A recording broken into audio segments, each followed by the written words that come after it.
Yo, what is up guys? Another karon sa my North Reclamation area, Mandani Bay, because there is a Honda Riders convention right here happening right now. So let's check out the place guys and let's see natin silang event. Let's go! So right now guys, they are having a Honda Riders convention here in Cebu.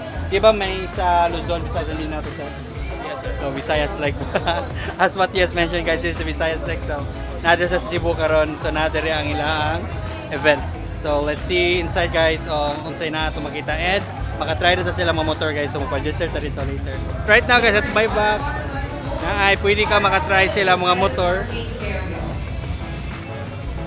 So these are the bikes na pwede nyo gamitin na currently na nag-try.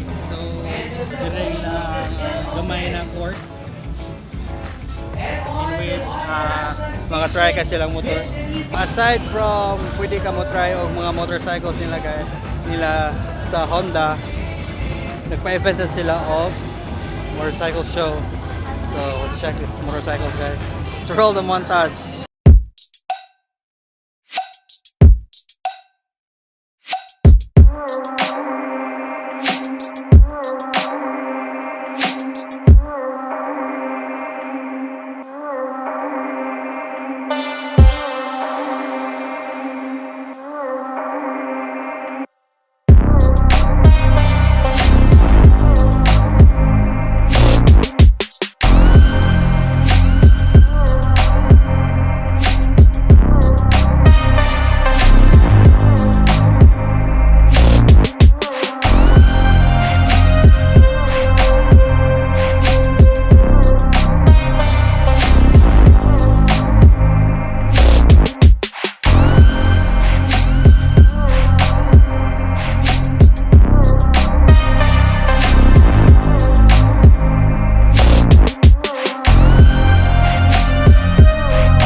So as of right now guys, they are having Miss Honda Riders Convention 2018. So there are girls up front, nako diri sa may kanang quarter sa likod, and nako diri sa mga big bikes.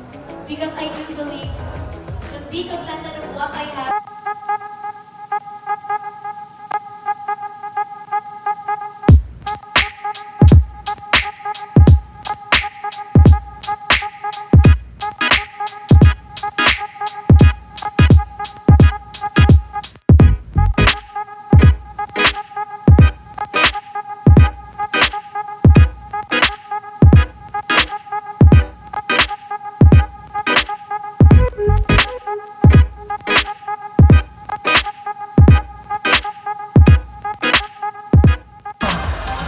And our Miss Honda Riders Con 2018 is candidate number... Who's your bet? Number 9, Francella! Number 9. Congratulations, candidate number 9, Miss Honda Riders Con 2018. Yo guys, so that was it. That was the winners. The judges are Francis Daban.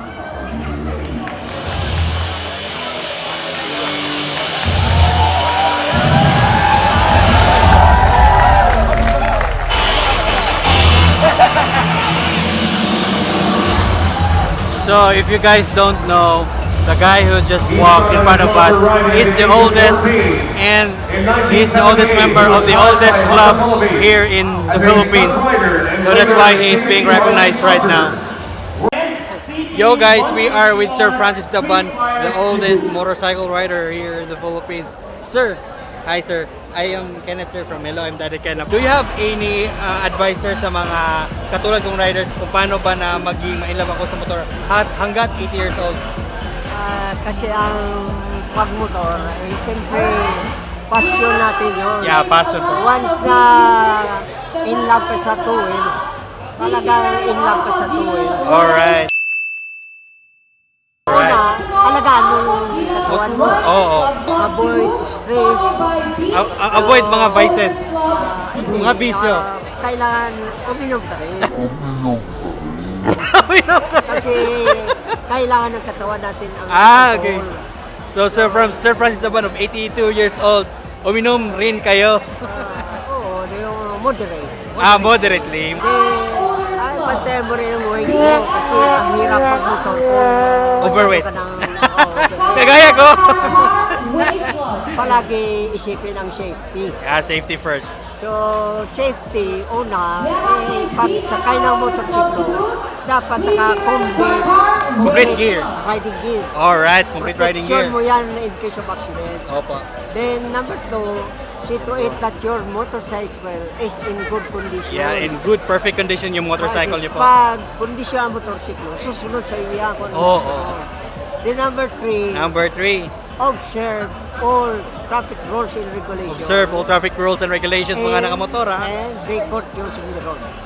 So maraming salamat po Sir Daban ha. Congrats for reaching 82 years old and still on motorcycle, sir. Kayo rin, sasakay ng motor hanggang pumunting bog nyo. Thank you so much, sir. Thank you. So that's Sir Francis Daban.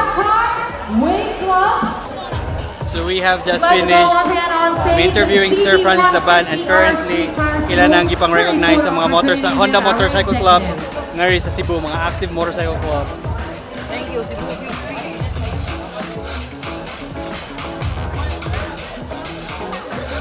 We are back outside, and since we did mga test drive sila mga motor guys, then we'll try to test drive one motorcycle and one motorcycle. Yeah, what's up? What the fuck was that? One motorcycle na I want to try is the CRF 150L, and natay amigo Ralph. And what's up, Ralph? Yo, what's up, Ken? Looky. Oy, Bishop. So, ako gi-mention kanina sa kanang ko Ralph, magtanaw kanina vlog, ang inyong page ang akong gigamit. It's okay. She's part of the family. And Woo! ayos. So guys, subscribe to Kenneth. I'm gonna share this video kay napil man jud ko. So Abay, mag-test ng motor ba ang ganahan ako CRF 150L, ambot lang kung pwede ba. So right now guys, magpa-register ta para atong i-try ang CRF 150L. I hope pwede ang CRF 150L. So we'll try this one guys.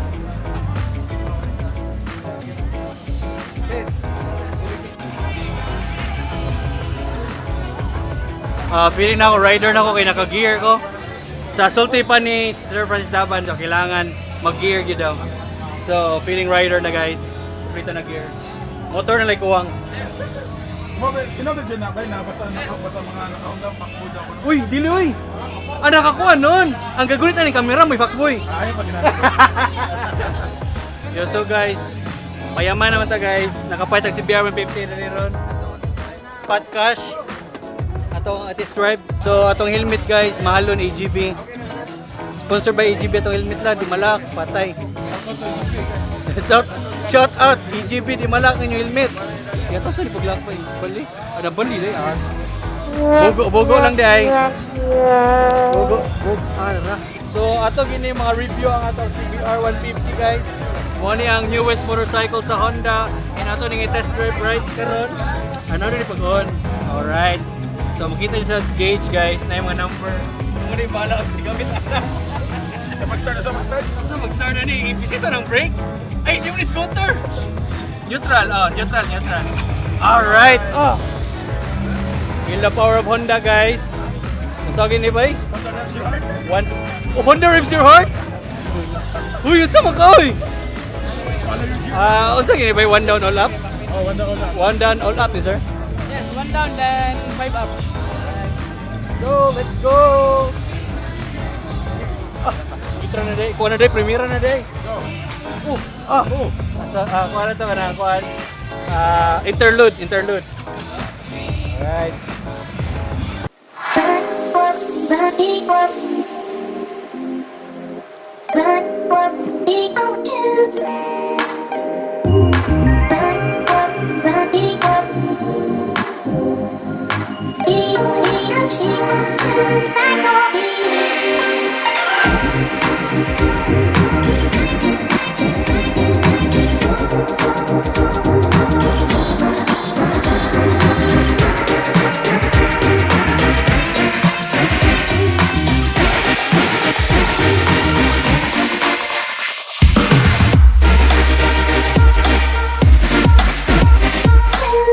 So unfortunately guys, ako i-try tan motor isang CRF 150L pero murag wa pa daw gipagawas or nato sa Picas na station nila ambot kung ipatry pa dito, but there is ilang crack pa, there is ang gamay na pan dili pa pwede, wala pa motor.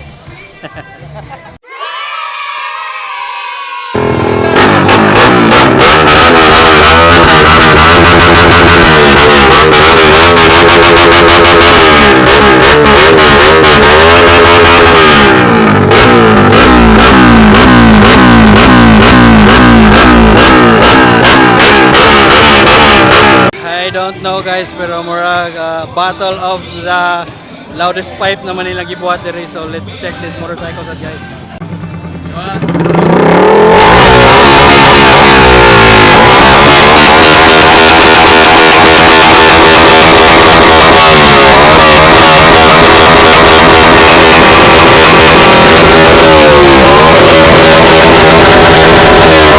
So battle of the loudest pipe.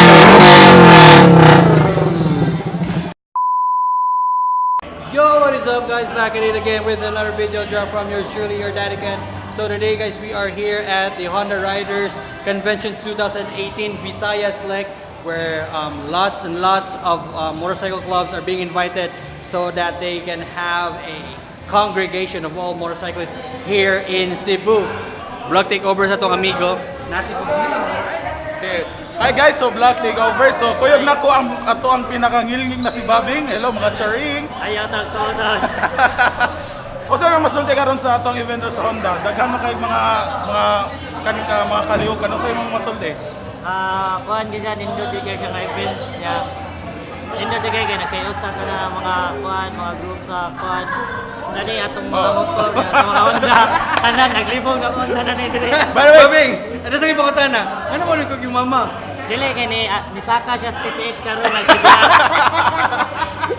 By the way, Tawagin ko na lang po kayo. sige po. Sige po, sige. Thank you po. So Rob, kinsa to mong gidol ganyan Rob? Kinsa may mong request na imong i-interview? Katong kinsa po tani mo? kita mga hilas man ta. So akong gi-request ang Honda Executive. Lo, grabe. Ka-persistent ang tawahan na. Ang iyang gidol gyud kay iyang ipareha ka na kuha executive kay interviewan daw niya. Payaman tayo eh. Payaman! Friends na meaning ko sa Facebook. So sa YouTube. Mag-covers ako. Yo! Kami kay ako sausaw ra ko sa kanang kuan sa The Big Guns. Sir, sa asa ka na kuan sir? CCTN. Si CTN, di ba? Dito kitong kasabayan guys, si CTN lang man. Kung sa'yo masulti niyo sa event karon? Asa kong tanaw dere. Hi, nice guys siya. Actually, we're looking forward every year sa event sa Honda. Alright. As in, very nice experience. Alright. Saan mo reklamo daw? Cebu Riders Club. Alright. They ask you how you are, you just have to say that you're fine when you're not really fine. Thank you. So currently guys, I'm here in front. It's because naghuhat min sa executive sa Honda. Kaya i-interview nila and musaw-saw ako. Let's go!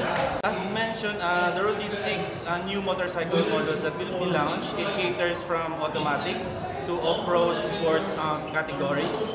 And it is equipped with Honda's latest technology and most advanced features. And it will surely take the rider's new riding experience to the next level.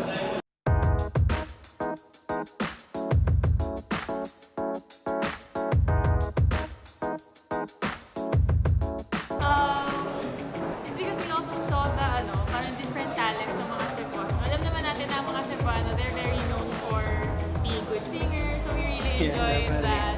And we also enjoyed the contestants for the Honda Riders. Oh, okay. Miss Honda Riders Con, they showed their talent. And of course, the different clubs of Cebu. Yes, we have all of them. Yeah. Dami clubs Marami. of Cebu. All the Cebu Riders are so fun. Yes, definitely. Sobrang nag-enjoy sila sa program. And they're very participative Yeah, sa definitely. program. Ang ingay-ingay na sa loob eh. And we also appreciated their warm welcome din doon sa fellow Visayan rider po natin na si Sir Francis Daban. Yeah. Anything to say for our Honda Riders nandito ngayon? Sa lahat po ng Honda Riders po natin na nandito ngayon sa Cebu, maraming salamat po sa pagpunta. I hope you all had a great time with us because we had a great time with you guys also. Sobrang saya. So sana po patuloy tayong pumunta sa mga na kagaya nito, keep riding with your club, and keep riding in general, and keep riding with Honda. Yeah, So thank you so definitely. much. Thank you, madam. Thank you.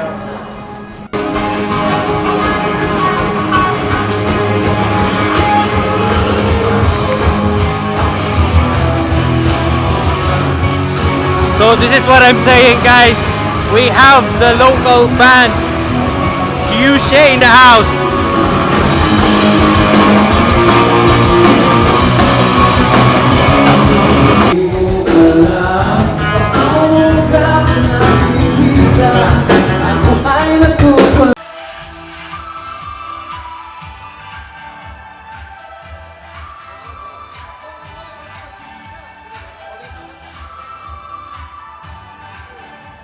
Yo, what is up, guys? That was the end of this video, and I hope you like this video.